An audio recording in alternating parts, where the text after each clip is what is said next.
Hi everyone, hello from New York, or actually not really, hello from Tallinn.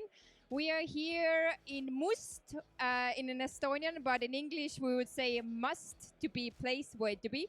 As you can see, there are a lot of people behind me. We have end of the year event happening in Cleantech Estonia. This year it's a bit different. Two reasons. One reason is that usually it's a closed up event, but we wanted to show you a little sneak peek of the Cleantech startups. And secondly, we are also having our accelerators, Beamline startups here from the batch one. My name is Triin Viilvere. I am the co-founder of Beamline and the marketing manager of Cleantech Estonia.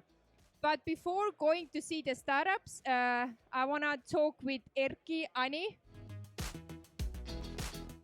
Hello, Erki. How are you doing? Good, enjoying myself. Yes. What is this thing happening here? Why are the people here? This is the Cleantech sector's gathering of the year. So kind of like a Christmas event, just without the snow and Santa Claus. So in this venue, we hold it like regularly. Now it's become a tradition that each year we're gonna invite startups, investors, public authorities, corporates, venture arms, venture firms, and so on and so on. Altogether, those who see that the trend is going clean tech, there's no way going back. And so everybody who would like to jump on the train, those people are here. Good, Erki. When talking about clean tech, how was the year of 2021 in clean tech sector? That was huge. If you consider European scale, then of course, on the European scale, this year, by third quarter, there was more investments raised by the startups than during the previous 2 years altogether. Also showing like a very huge amount of mega deals happening. So which means that the clean tech sector is getting more and more mature. The startups, well, they're getting more mature and raising larger rounds. Also the kind of the valuation of the startups in Europe and in US is also kind of closing down the gap, meaning that the startups in Europe are more valued than ever before. And also you can see the same trend in Estonia. The hockey stick curve is coming, and we are eagerly looking forward for those investors and startups who would like to provide the impact and provide the resources to enable impact in the future. That sounds really good. You just came from the COP. How was the clean tech mentioned there, or how many clean tech startups were represented there? Couldn't find too many startups. However, I did find the best startups. But I think that the clean tech innovation itself at COP, I mean, it is a kind of like on the grassroots level, this is like the enabler of achieving the goals. However, most of the discussions still go through or are about how the public sector can pitch in and enable the private sector to mobilize the funds in order to collaborate together, work together, and develop a more sustainable future. But what is needed there, for sure, and what was emphasized as well, is the innovation, the new technologies that we are generating here, kind of giving birth to.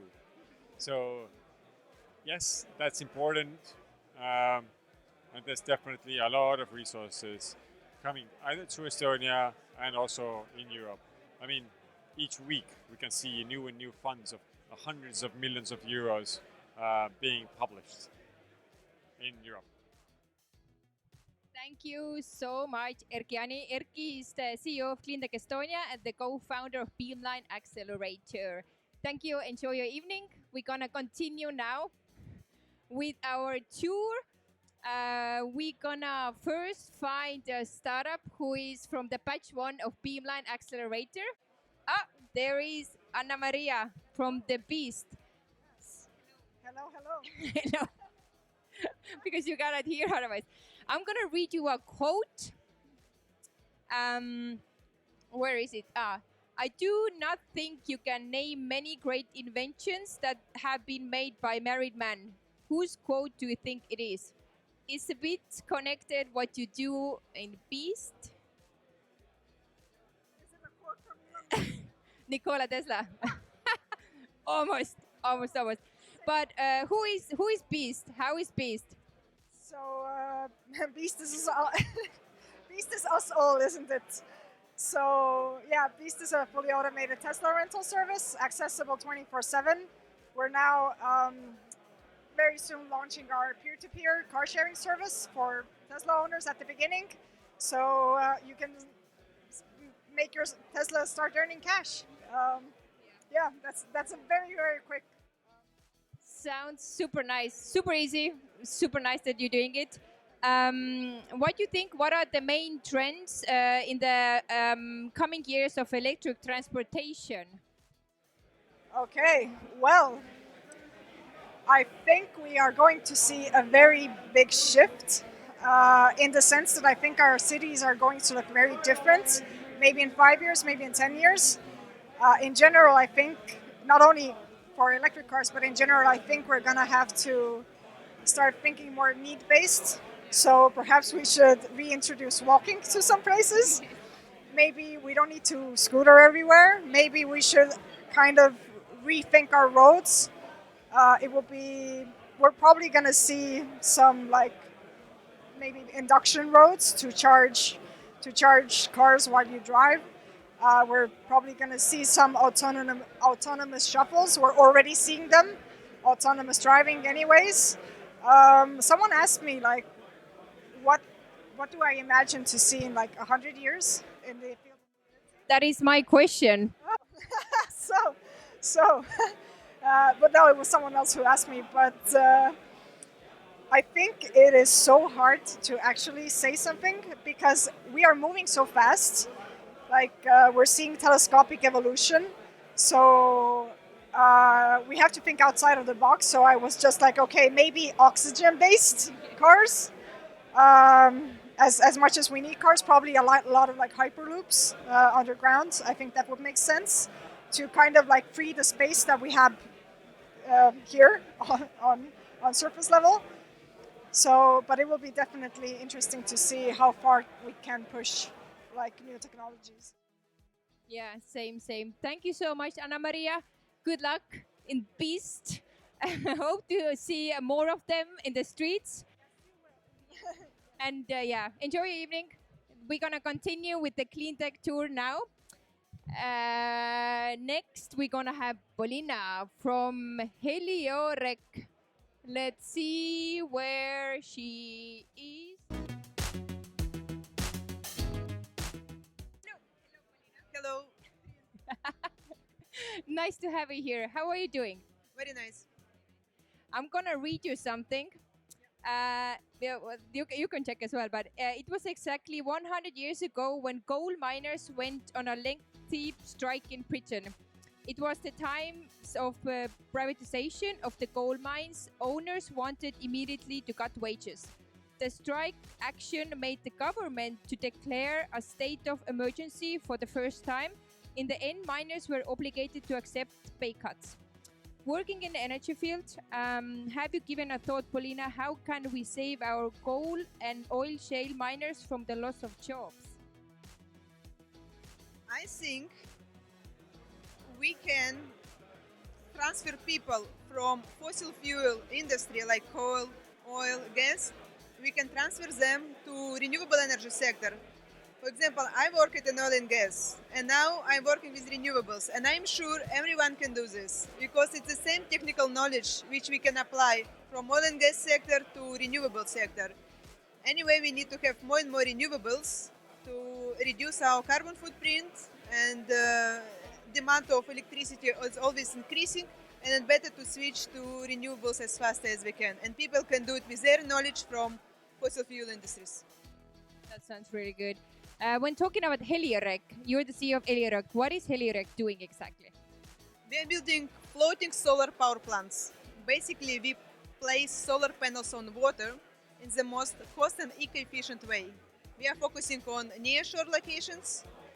Our typical clients, ports, islands, construction companies. Sounds really nice. What do you think? How will be the future of floating panels, like in 50 years or in 100 years? What will be the future? I guess the future is bright because global population, human population is increasing more and more. Land scarcity will be more and more problems. People need more and more electricity, and we can use water as a clean energy source. And this our technology can be very suitable for this needs. Thank you so much, Paulina. Enjoy your evening. Thank you to have you here. CEO of Beamline Accelerator is continuing the tour. If you are working in a field of CO2 offsetting, agriculture, new materials and bioresources, you are more than welcome to apply until the 16th of January. Now you come with me. Triinu will talk with our alumni startups. So let's see.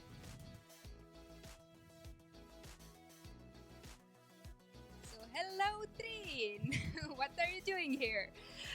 We have here today Andres Anial from Roofit.solar. So Andres.solar, and you can maybe introduce Roofit Solar for a bit for the ones who don't know your beautiful roofs yet. So go ahead. I will take it. Yeah. Cool. Thank you very much for this opportunity, and I really made it very easy for you to remember my name. But yes, the company name is Roofit.solar. And what we do is actually so simple that it's even complicated to explain actually, because it's so simple. What we do, we are doing solar roofs, which looks exactly like regular roofs. So it's a simple product, but for some reason it's quite a unique product still.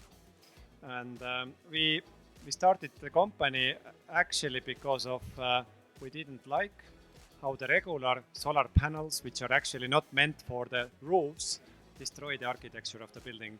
And so that's why we do invisible solar roofs. I've seen these roofs close enough, and they're really beautiful. I think you're operating in different countries already now. Where? Okay, most of our team still is in Estonia, and our production is also in Estonia.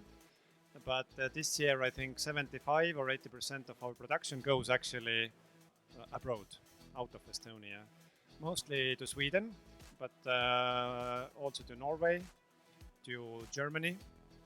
We have several roofs also in Austria, for example, Switzerland. Quite many countries, actually in 10 countries I think we have our roofs, but mostly, yeah, still most roofs are still in Estonia, but more and more outside. So Estonia will be the country with the most beautiful roofs in Europe or world soon enough. But I was doing a little background check for this event here, and I found out that exactly 200 years ago, it's in 1821, the first electrical generator was produced by the guy named Michael Faraday. Yeah, I'm sorry for the pronunciation probably, but still only 200 years from then. So only now the electrification is starting to be the new norm. Everything goes electrical. Maybe it's a bit like intriguing question to begin with, but how do you see the role of solar energy? What will be the proportion? Is it increasing? Okay, actually the first cars and the first even scooters 100 years ago were electrical. So this was quite interesting. If you find some old pictures from first cars, they were actually driven by electricity. But at that time, the battery was actually very much not there. So, and then the petrol and gasoline just was a cheaper and easier option. But I definitely don't see the time in 100 years. I would be 140 then. But what we sometimes tell regarding our roofs, for example, is that maybe you remember that 20 years ago, people smoked indoors a lot, in bars and in meeting rooms, and it was a kind of standard. Now it's very, very strange if somebody lights up a cigarette in the room. And what we think that actually solar will be also such a strong standard in the future that if you build a house and you don't put solar, that feels almost like indoors smoking now. So definitely solar is just at the moment making baby steps. Electrification is on a full speed, and I just hope that there is a good solution that all this old fossil fuel power generation will be somehow replaced with clean power production sooner than later. So you just somehow answered my question about what will happen after us or in 100 years time. So thank you, Andres, for this brief intro to solar roofs, and check roofit.solar out. And we have here Kaisa from Pro Protein. You're the CEO and co-founder. Can you tell us a little bit about what Pro Protein does? Hello. Pro Protein is a biotech company, and we create the future food. Namely, we are producing dairy proteins, that's caseins that are functional components of any dairy product. And we do this without using animals. We do it by using yeast. Quite simple, although probably these processes are not so simple in the background. And you were scientist. You turned entrepreneur. Can we say so? Well, I have a master's degree in food science, and I used to work as a researcher, so science is very close to my heart, I can say. It's very nice to see people coming out of university and doing those, bringing the ideas into life.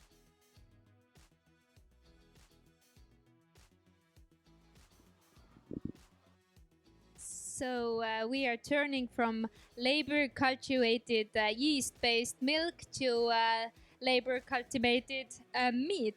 And this is Märt from Gelatex Technologies. Hi Märt, can you tell us a little bit what Gelatex is doing? Yes, hi, thanks for inviting. So Gelatex is making materials for cultured meat industry in order to make a cultured meat a reality already today, basically. Yeah. So how our materials will be used in that sector is basically when you want to have a piece of steak that looks, smells, feels similar to animal-based meat. So this is where our materials come in. So basically mixing the cells with our material, that's how you get a structured cell-based meat. Yeah. Do you know, does it taste well? Actually haven't tasted the end product. I have of course tasted our material. It tastes like, yeah, it tastes good. You're operating in the very interesting field, artificial meat, basically production. What are the trends in this meat sector or cultivated meat sector? Can you tell us? Yes, so if we talk about alternative proteins, it's a huge trend. We need sustainable ways how to obtain food.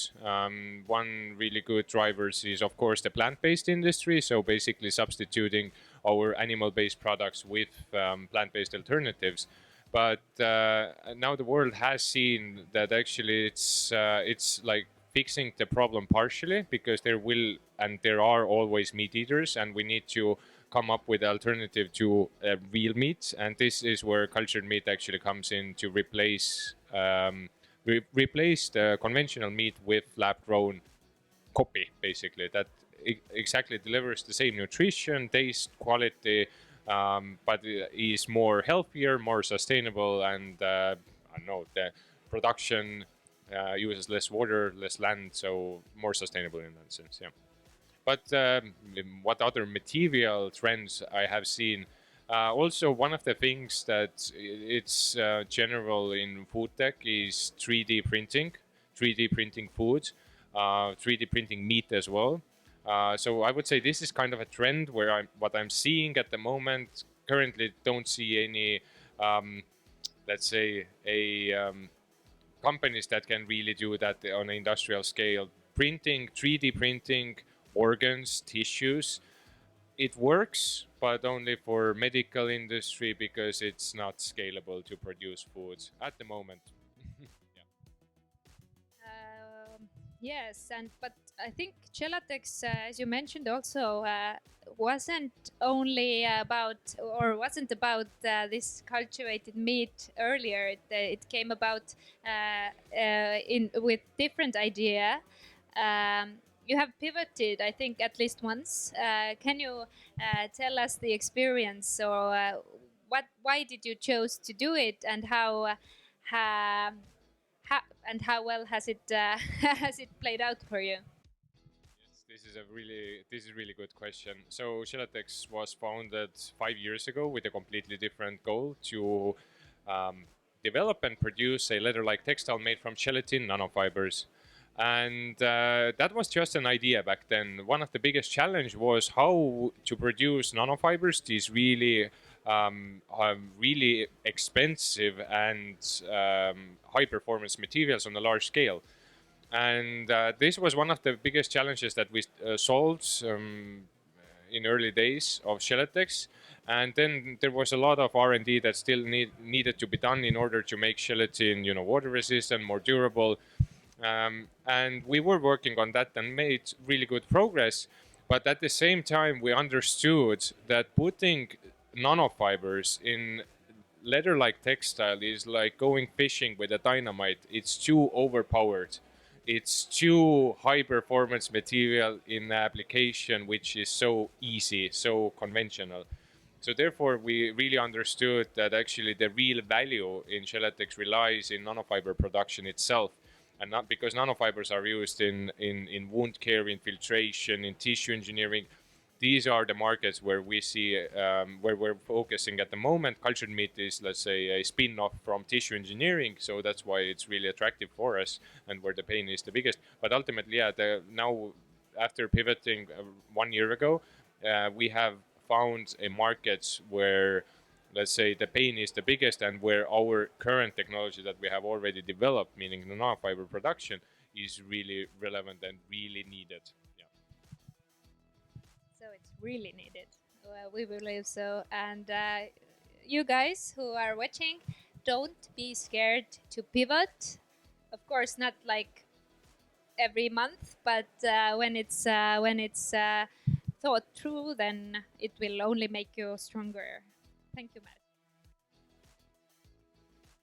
So I have moved to another corner now, and I'm happy to welcome Alexanders, who's the CEO of Nako Technologies. Hey. But I want to, hi, Alex.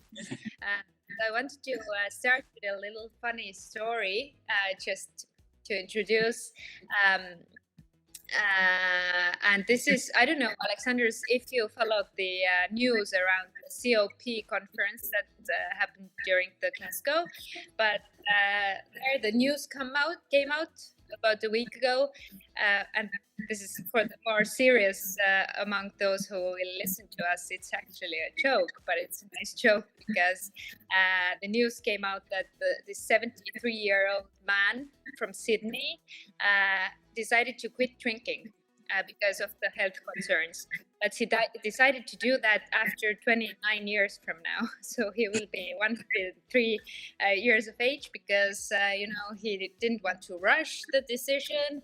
And also he actually decided that he will actually need to invest more into beer consumption because the hangovers will be actually more increasingly severe. So it's actually a joke because how the coal and the black energy sources are financed these days. But anyway, now's your chance to introduce what Nako does to reach cleaner future sooner than 2050, or what are you doing with NACO? Yeah, at NACO we work with nano coatings, but specifically we work in green hydrogen space. So our aim is to empower green hydrogen with nano coatings. So that would be a brief intro, and so we're quite passionate to contribute to those people at COP. Yeah, so you've mentioned, so to make our future more green, more green, more clean. And I think right now green hydrogen is around 1% of the hydrogen that's used actually. So it's really increasing.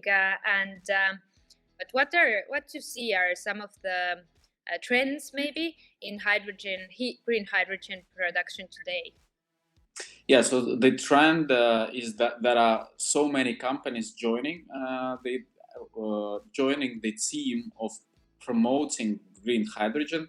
We as society, maybe we don't hear so much about that yet, but you may imagine that all the biggest automotive and energy players, they all are involved in making green hydrogen more than 1%. Than it's now. So it's actually replacing all the kind of green, actually not green, gray hydrogen. And contributing in CO2 emission reduction. And the overall attempt is to make green hydrogen also economically competitive, so make it cheaper than currently used fossil fuels. This is where actually NACO Technologies is involved, and where we see our role to allow green hydrogen being more attractive as the energy source, being more stable than fuel cells, and also than fossil fuels, and also cheaper than fossil fuels. Wow, this is a nice proposition. For those of you maybe who are not 100% into green hydrogen or hydrogen topics, then there are very many variations of colors of hydrogen, pink, gray, blue, brown, green. Blue, and also green. But when we continue talking about these trends, then do you also have some picture in mind? What do you think will happen in green hydrogen production after 100 years? Or actually, what will be hydrogen used after 100 years, for instance? Is it used more? Does it have more use cases, usages? Yeah, it's actually the green hydrogen. We need to understand it's a storage of energy. So today, let's imagine that you have a sun in summer. To store collected sun energy up till the winter time, you need some kind of storage, and this is where hydrogen is playing its key role. So you cannot keep it effectively in a battery form. So that's why, in addition to batteries that are getting super popular right now, you need to have also hydrogen that will actually transport energy from those times when we have a lot of sun or we have a lot of wind, from these periods of time where we don't have sun or it's a very calm, no windy situation. And basically you can imagine that it will be used everywhere to light up houses, to heat them, to actually power buses, trains, planes. And in addition to that, you actually don't emit any CO2. So you use water to get it from water, no CO2 emission. And again, when you use the hydrogen, you simply connect it with the air, and there is energy appearing from the connection of hydrogen and oxygen. So again, no CO2 emission, only water as the outcome. So it looks like this looks like what we need actually, and what is demanded by eco activists right now. And this is a no-brainer, yeah, if you describe it like that. But there's a little to go you said that to make it financially even cheaper than fossil fuels, but I like that you see the future of energy to be green and to contain green hydrogen mostly. So thank you, Alexanders, and I will go further to another room now to another interviewees. So fun. Thank you, Trina, for this interview. Yes. Pleasure to see you again. So I'm very glad to have Margus here joining us online today. Hi, Margus. You're also from the Beamline batch 1, similar to the previous teams as well. So Margus, you're the CEO of Solnavitas. What is it that you do at Solnavitas? Hello from my side as well. Our mission is to maximize solar energy in buildings, but we are focusing mainly on manufacturing and developing plus energy ventilation systems. For that, we have our own small manufacturing, where we are manufacturing solar air heating panels, software for smart house, that it would work together as it should to get maximum out of solar. So yeah, that's the main thing. So, and you're not only heating, but you're also providing house ventilation, right? So yeah. So this is this is the main thing that we are not. We are, the first thing is ventilation, and afterwards we are heating the house, and nowadays also cooling. So cooling and heating and ventilating by solar energy. This is nice because I think ventilation and cooling are actually one of the great emitters of CO2 as well. So maybe you also know, you have worked in the field. What are some of the trends in house ventilation today? Do they do it mostly with like not very clean sources, right? Or do you see some trends as well next to solar that you are working with? One trend is people are thinking more and more about ventilation at all, and finding their solutions. And one big trend is let's say COVID, and people are working at homes, and at start homes are not designed to be workplaces, so the ventilation and heating and all these details are not maybe think so true. So if they started to work at home, they see the troubles. And for our solution as well, the first one was basically only with solar. So it ventilated the rooms where people were in work. So we pushed it in the maximum. So they did a little bit noise, and noise was because of maximum performance. But now people are at home, and we have to lower the noise. So we have to do extra development for solving the problem. All right. And as the last quick question, how do you think our homes will look like 100 years after today? Have you given it a thought? Definitely, they should pay for themselves somehow. Maybe home chooses the liver inside there, and then pays him to live with the house. Maybe. Thank you, Margus, for this little introduction to Solnavitas, and all of you guys who are building homes today. So check out Solnavitas, definitely. Bye, Margus. Bye.